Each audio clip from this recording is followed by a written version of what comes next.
Hi, I want to make a video about deduction and recognizing how once you have a certain amount of knowledge about the facts and truth of reality that you don't need to consider every possible truth, every possible consideration. You have to look at every single little detail.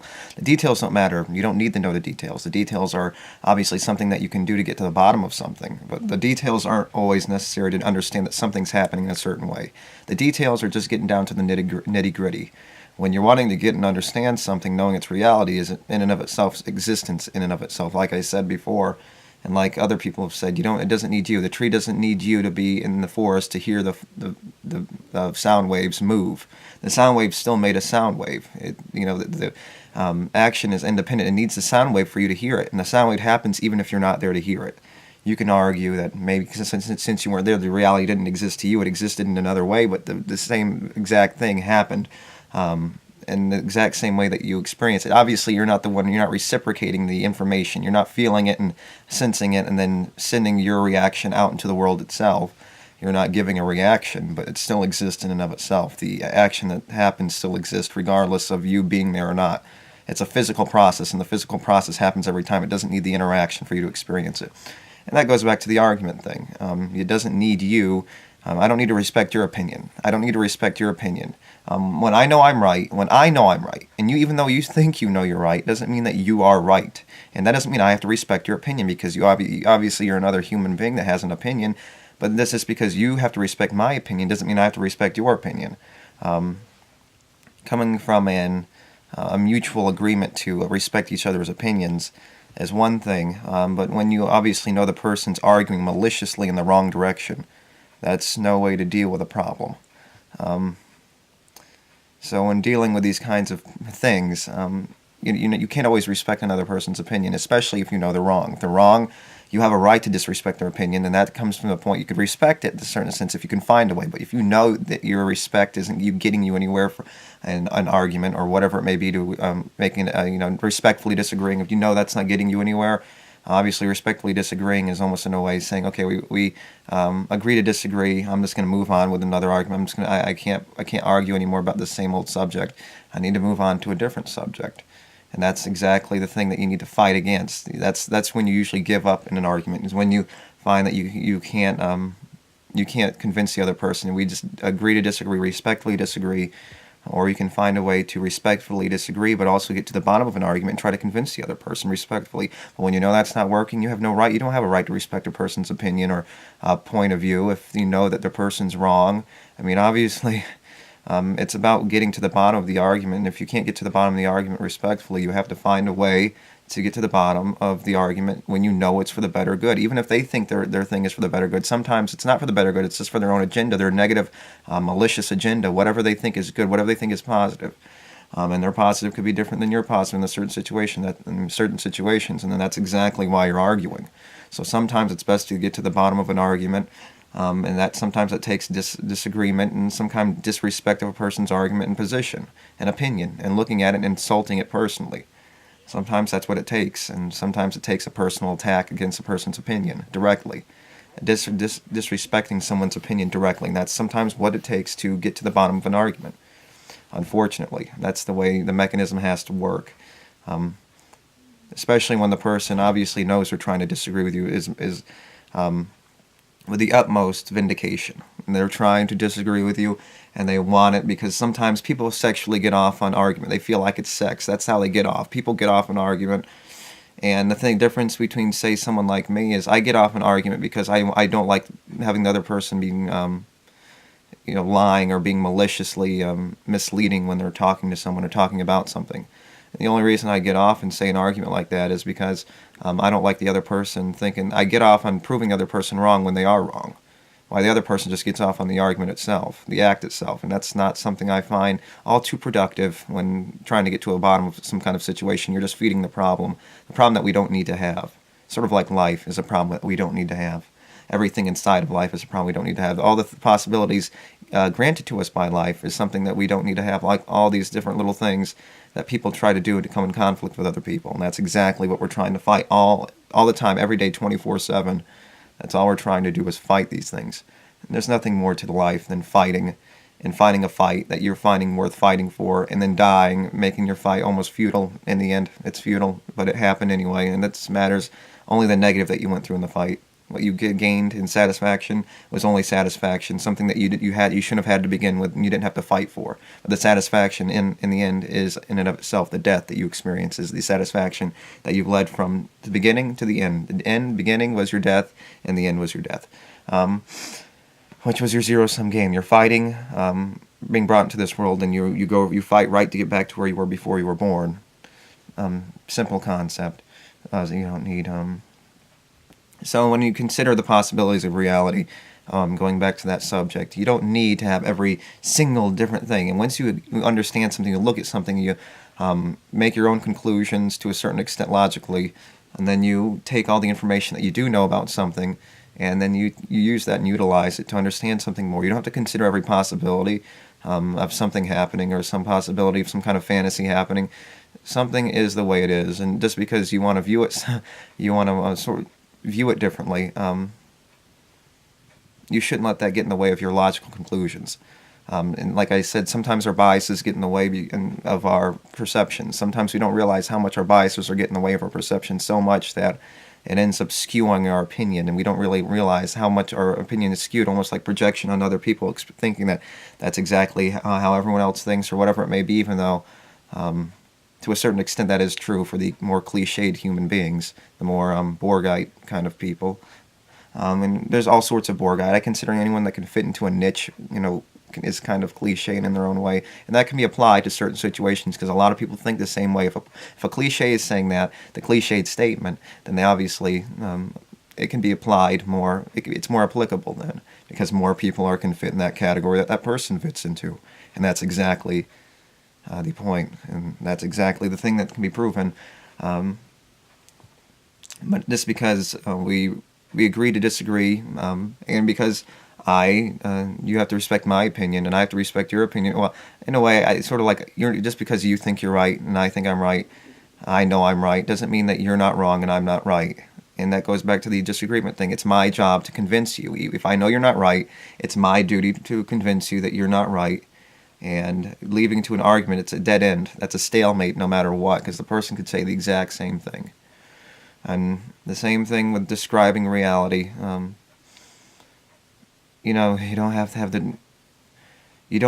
to consider every possibility, because you're just going to go in between the lines so much that you're just going to find all sorts of ways to distinguish between things. Because you could look at the same thing and describe it a million different ways based on the words that you experience, sort of like our words are disconnections, our experiences are just the experience in and of itself.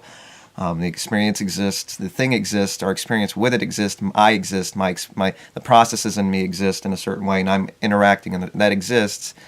But it doesn't need that to exist in and of itself. Coming to a logical conclusion about something, you don't have to go down to the nitty-gritty detail, because if you do, you're never going to describe something accurately with the words that we have. Well, you can, but based on whose standards? Exactly. There's no standards in which we're going to be describing something. So all we can do is come to a standard, a least common denominator way of describing something, and understand it from at least that basal point of view. And understanding that that's at least how we can describe it, at least from a collective knowledge of understanding between interaction and understanding between different people, and how we can come to a conclusion, a collective conclusion, at least to a least common denominator.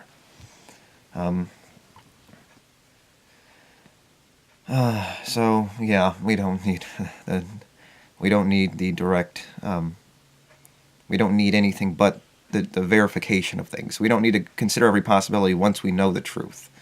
Once we know the truth, every other possibility becomes null and void. It's irrelevant. Once it's been proven, we don't need the disproof that would prove it not to be true there, because it's already been proven. But obviously, it doesn't need us and our conclusions for it to exist. It still exists. We're just trying to find something about it existing. So we're like life. It's right in front of our eyes. Our application and our projection on the things doesn't need that projection or that application of anything like that of our experiences and trying to understand something. That's just an interaction that happens in and of itself between the two distinct things, and the interaction exists, but the interaction is happening inside of me. It doesn't need me for the thing to exist. Just the interaction for me to see it or experience it or sense it needs to be But that's exactly the point of senses, is because I'm sensing something based on me. So it's me, it's all in me, and the senses are me. And that's exactly, I'm sensing something out there based on the things that are happening in me. So it doesn't need me. Everything that I'm experiencing is an interaction happening in me, interacting with that. Unless, say, I touched it or something, that's an interaction that's happening.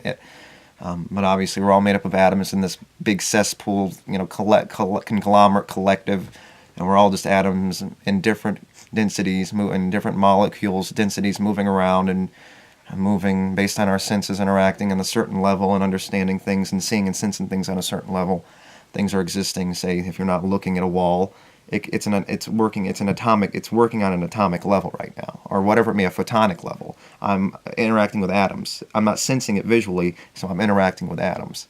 But then I look at it, I can see the atoms, and it creates a whole. And I can see it based on my level, that it's a wall and not something else, like a bunch of atoms conglomerating as a flat surface on a wall, which I'm sensing right now, or whatever way you want to describe it.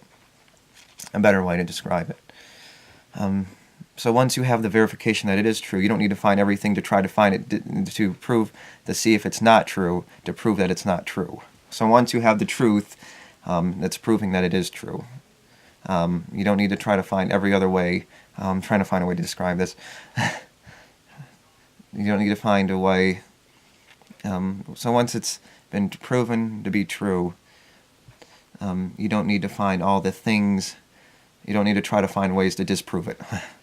So all you need is the positive proof. The negative proof is irrelevant once. The negative proof can work beforehand, but it only really matters if you to prove something, and once you come up with a verifiable proof that proves that it does exist, as opposed to trying to find ways that it doesn't exist.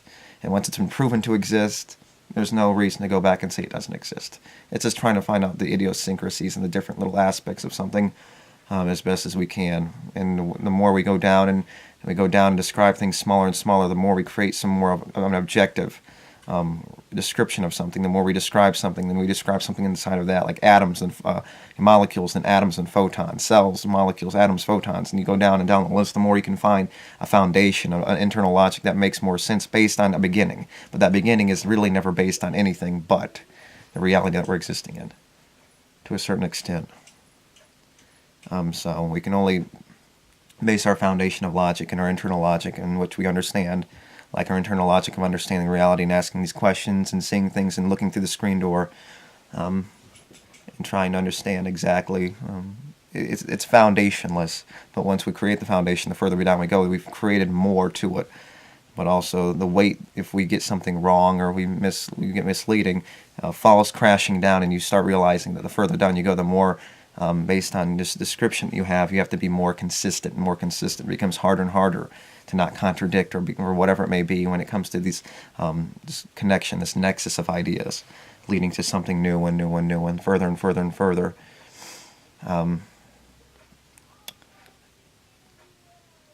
Leading to a conclusion. So yes.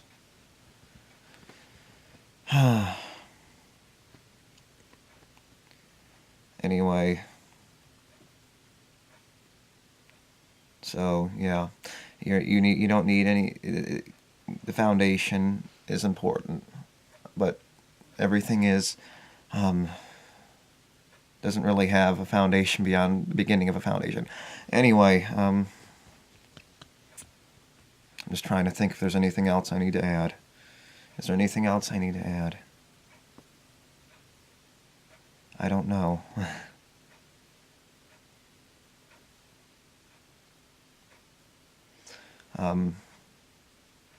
So once it's been proven to be true, you don't need anything but the truth.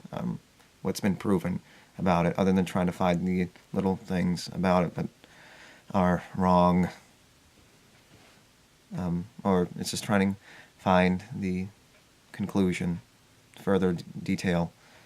Then the higher you go, the more you go into a certain line of logic, the more it is likely to collapse if you find some kind of error, or you create some kind of error. And you realize that it came from something else, and it's going to collapse down to that level. A good example of this, I think, would be looking at reality is like looking through a screen door. You're looking through the screens, you're looking through your hand, or whatever, a screen door is an example, an outside screen door. You're looking up close and you're seeing past it. It's really hard to see exactly what you're looking through. You don't even know necessarily what you're looking through, but the more you focus or bend your vision, the more you lose focus, or the more that you decide to lose focus, the more you can see exactly what you're looking at. Oh, I'm looking through something. Maybe I should move back.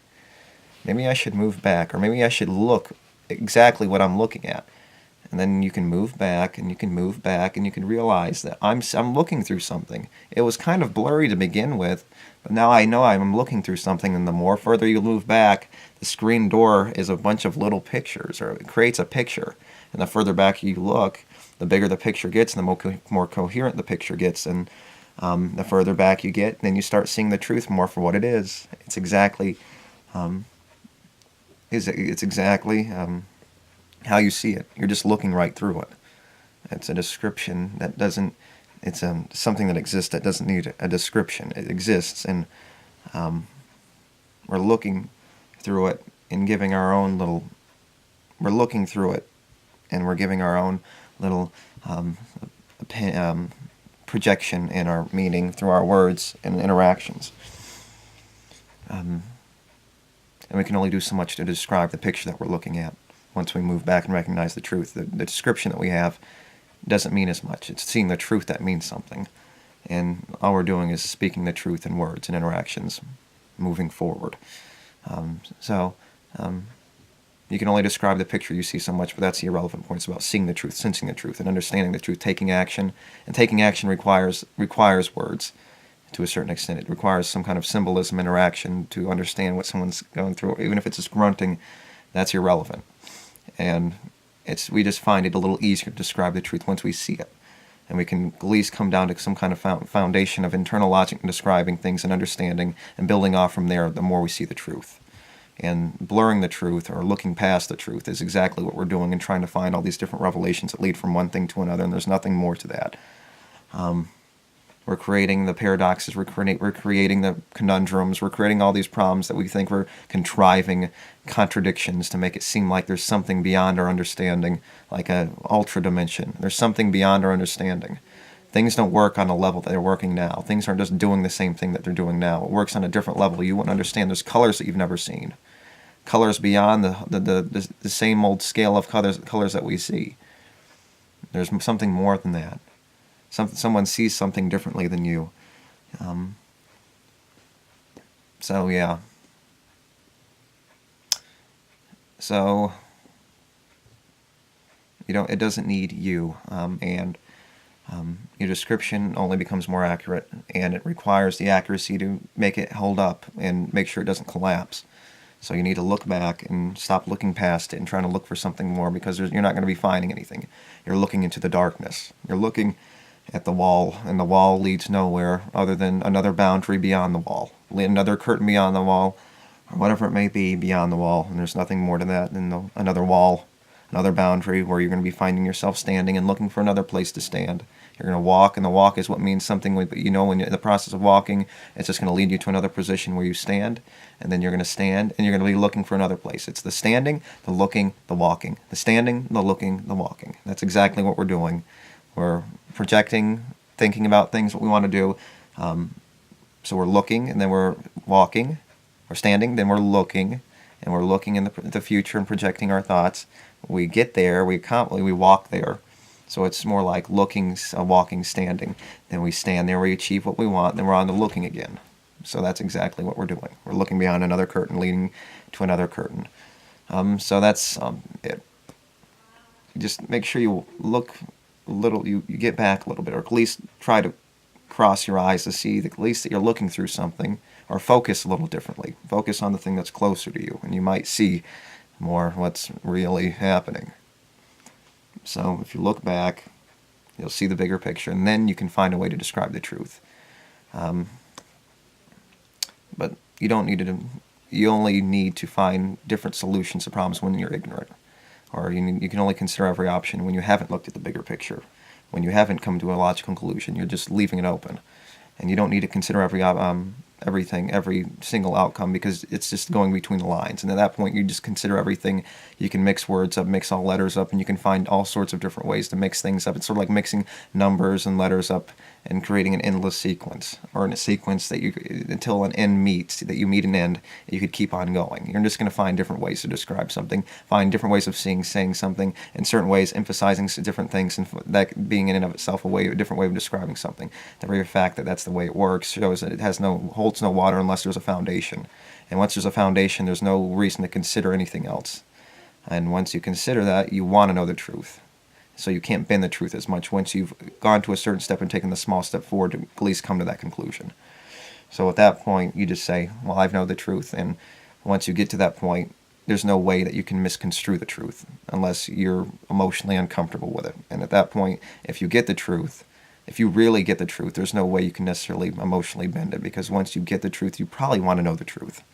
Once you've gotten to that one small step forward, so like the one small step forward where we are now, just with a moving on from existence, might as well just take that one small step and prevent those small percentage of people from continuing the human population, and